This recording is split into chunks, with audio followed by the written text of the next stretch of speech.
I want to play a game.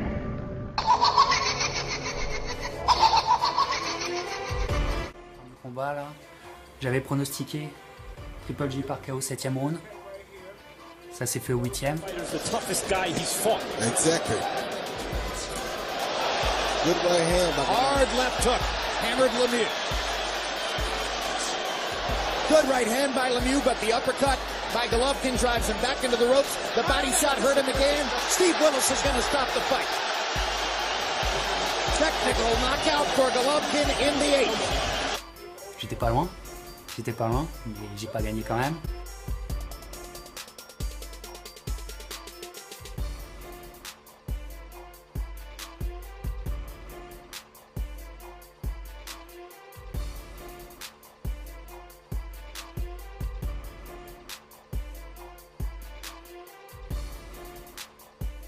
On enchaîne le 21 novembre à Las Vegas, la ville parfaite pour faire des paris et faire des pronostics, avec le méga fight, le grand combat, le vrai grand combat de l'année, la vraie affiche de l'année, le combat de cette année, c'est Miguel Cotto contre Canelo Alvarez.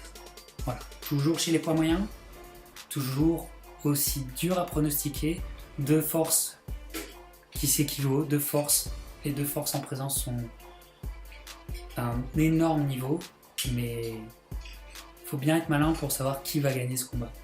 Pourquoi? Parce que j'ai toujours été plutôt fan de Canelo Alvarez.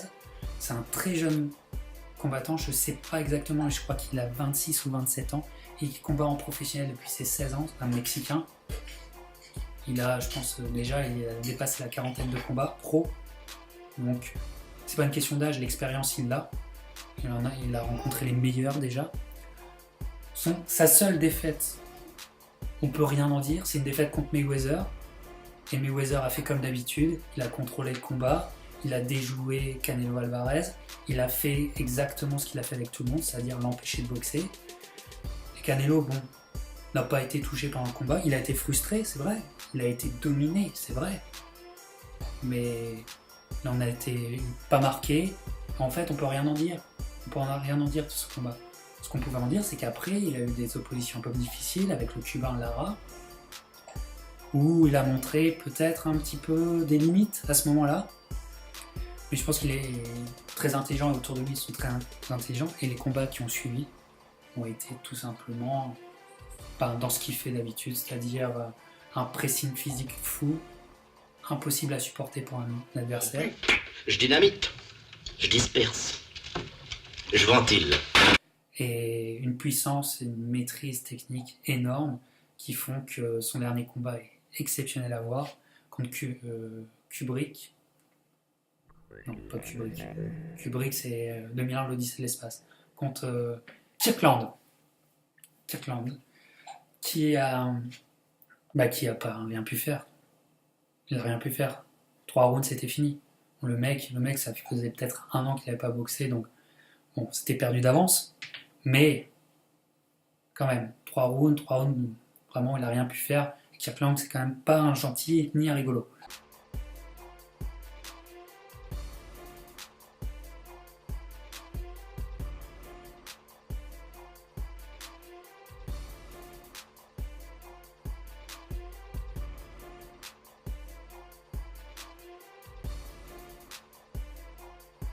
Donc, on peut se dire que la jeunesse, la puissance va avec Canelo. Mais Miguel Cotto, c'est fou, qui est un vétéran maintenant, c'est fou comme on vieillit. Je me souviens encore découvrir Miguel Cotto il y a plus de 10 ans. C'était un jeune boxeur, un peu le nouveau Arturo Gatti. A transformation of a different sort also took place at 140 pounds. Puerto Rican star Miguel Cotto went from can't miss champion of tomorrow to boxing's next action hero. He gets ripped again and down goes Miguel Cotto. Now it's Torres who wobbles after a right hand by Cotto. Oh, Cotto badly hurt with a right hand that busted him straight on the top. Cotto catching Torres on the end of a punch again and down goes Ricardo Torres. And referee David Fields is going to stop it. While Cotto's imperfections may have won over a new legion of admirers, Le temps passe vite. Si vous êtes fan de boxe, vous pouvez que aimer. Je ne connais pas quelqu'un qui déteste Miguel Cotto, que ce soit par son style ou même par sa personnalité. Ben, ne la juge pas, tu ne la connais pas, t'es déjà occupé à la juger. C'est un mec qui a toujours vraiment respecté le public, qui a respecté la boxe et qui a donné toujours des combats à 100%. Et en plus, on peut avoir de l'amitié ou même de l'empathie pour lui parce qu'il s'est retrouvé dans des traquenards. On croirait que à l'ère moderne, la boxe, c'est quelque chose de très cadré, mais il y a encore des traquenards. Il y a encore des arnaques. Et il s'est retrouvé au firmament de sa forme, de sa jeunesse, en 2008. Il s'est retrouvé dans un traquenard contre Margarito, un boxeur qui à l'époque était un nom, et qui, je pense que vous le savez, qui a triché pendant ce combat. Qui a triché. Parce que le combat suivant, justement, il s'est fait prendre la main dans le sac, c'est le cas de le dire, la main dans le sac, parce qu'il mettait des bouts de plastique dans ses bandages de main. C'est terrible de faire ça, parce que ça augmente forcément l'impact des coups, mais c'est extrêmement dangereux. C'est pratiquement, on parle de peut-être tuer un homme. Voilà. Et lui faisait ça. Alors forcément, il était impressionnant, ce mec, à l'époque. C'était impressionnant. Il mettait KO sur KO et détruisait des gars, des champions. Tu disais, mais putain, comment c'est possible? Ah oui, t'as déjà vu ça? En pleine paix. Il chante et puis il craque un bourre-pif. Mais il est complètement fou, ce mec! Ouais, ben, on sait maintenant. On sait. Et donc, Cotto s'est retrouvé dans un traquenard comme ça. Il l'a super bien boxé, technique, en mouvement, alors que c'était pas sa boxe à l'époque. Voilà. Et puis au bout du 5e round, on a vu un Cotto complètement marqué, complètement secoué par des coups. Vous comprenez pas, il a fini par abandon de l'arbitre, je crois, en 11e round. Et ça a été une défaite terrible parce que c'est le genre de défaite où on met des années à s'en remettre. Okay, il a mis peut-être 2 ans à revenir au niveau, mais ce qui est tout à fait normal. Je vais revenir. Alors, dans une rediffusion. Quand il est revenu au niveau, à peine était-il revenu à peu près au niveau que là, Manny Pacquiao, ça l'a intéressé de rencontrer Cotto. Et Cotto respecte le public, respecte la boxe, il dit jamais non. Ouais, mais voilà. Et Pacquiao lui a demandé de maigrir, de descendre de division, pour le voir. Qu'est-ce que ça fait un boxeur qui maigrit pour faire un grand combat? Ça fait un boxeur fatigué, déshydraté, et qui, face à un Pacquiao à l'époque, on ne sait pas trop à quoi il marchait. Forcément, il s'est fait exploser. Aux 4 coins de Paris qu'on va le retrouver éparpillé par petits bouts façon puzzle. Il s'est fait exploser, on ne l'a pas reconnu. Mais c'était normal qu'on ne le reconnaisse pas. Les 2 grosses défaites qu'il a eues, on ne peut pas en dire grand-chose, parce que c'était biaisé d'avance. Par contre, après, quand il est revenu fort, lui, il a rencontré Mayweather, et on peut dire que c'est peut-être l'adversaire de Mayweather qui a proposé le meilleur combat contre Mayweather. Il a accepté la punition de Mayweather pour pouvoir lui rentrer dedans, pour être à distance, pour pouvoir lui passer des coups. Il a accepté d'en prendre beaucoup pour pouvoir en donner quelques-uns. Il l'a fait jusqu'au 12e round, et c'est lui qui a donné le combat le plus spectaculaire, le plus intéressant sportivement.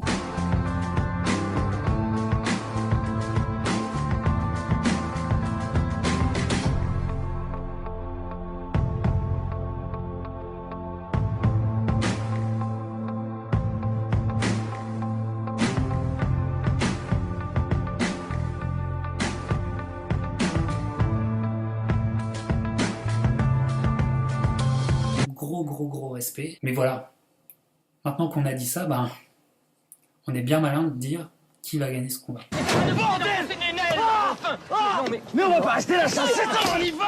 Qu'est-ce qui vous prend? Alors j'ai beaucoup de mal à faire un pronostic. On y va! Et celui qui va faire le plus gros pressing va gagner ce combat. Parce qu'ils vont faire la même stratégie. Et je vois Canelo faire le plus gros pressing, le plus longtemps et le plus loin dans le combat. Plus loin. C'est pour ça que je vois Canelo gagner après le 8e round. Peut-être au point, mais bon, il faut se mouiller. Alors je vous dis, Canelo, KO, 11e round. T'es sûr? Oui. Hein? Oui. Hein? Oui. Hein? Oui. T'es sûr? Oui. Hein? Oui. Hein? Oui. Hein? Oui. T'es sûr? Oui. Hein? Oui. Hein? Oui. Hein? Oui. T'es sûr? Oui. Hein? Oui. Hein? Oui. Oh, merde. Eh bien non, pas du tout. Je me suis trompé. Eh oui, je reviens sur mes propos. T'es le roi des cons au pays des emmerdeurs.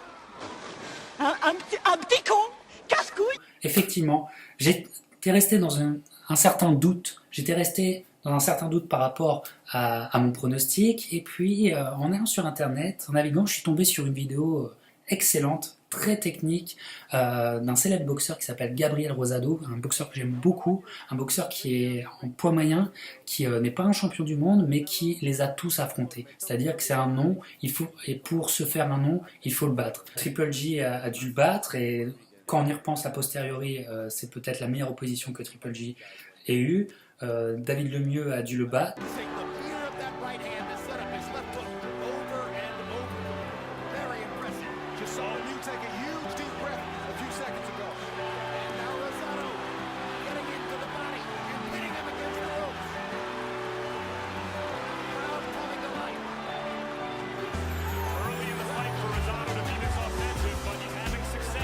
Là encore, une des très bonnes oppositions qu'il a eues. Peter Quilling a dû le battre et c'était très très serré, ça s'est fini sur blessure, mais c'est très très frustrant pour Gabriel Rosado parce que ce combat, il l'avait.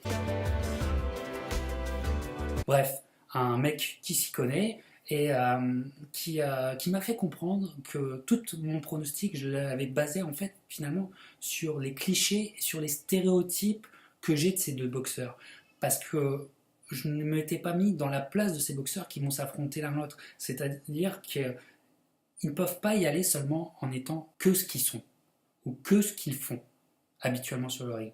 Ils doivent proposer quelque chose de supplémentaire, ils doivent proposer une surprise supplémentaire, c'est-à-dire ils doivent un peu changer leur nature profonde de boxeur. Et dans ce cas-là, qui est le plus à même de pouvoir changer?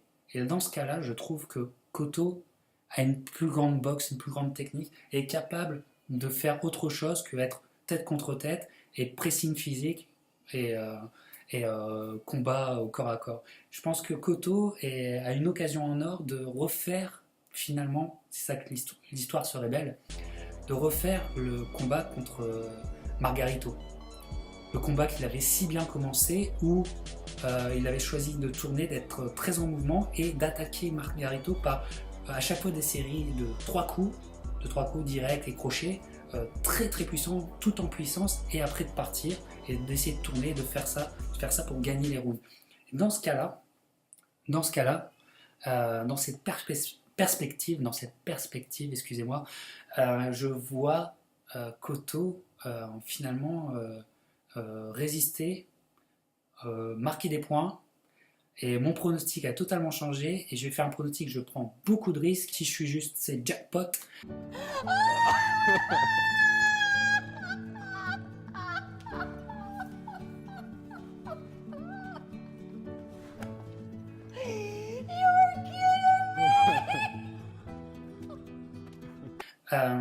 Là, je vais vous dire, Cotto par décision. Après le 12e round, Cotto par décision. Voilà. Combien de rounds va-t-il gagner de plus que Alvarez, ça je ne saurais pas vous dire, mais je vois Cotto gagner par décision après un match vraiment énorme. Voilà. Je t'aime, Moura. Je t'aime, lapin. Que personne ne bouge et tout se passera bien. Si un seul d'entre vous fait un geste, bande d'enfoirés, ce sera l'exécution sommaire pour vous tous jusqu'au dernier.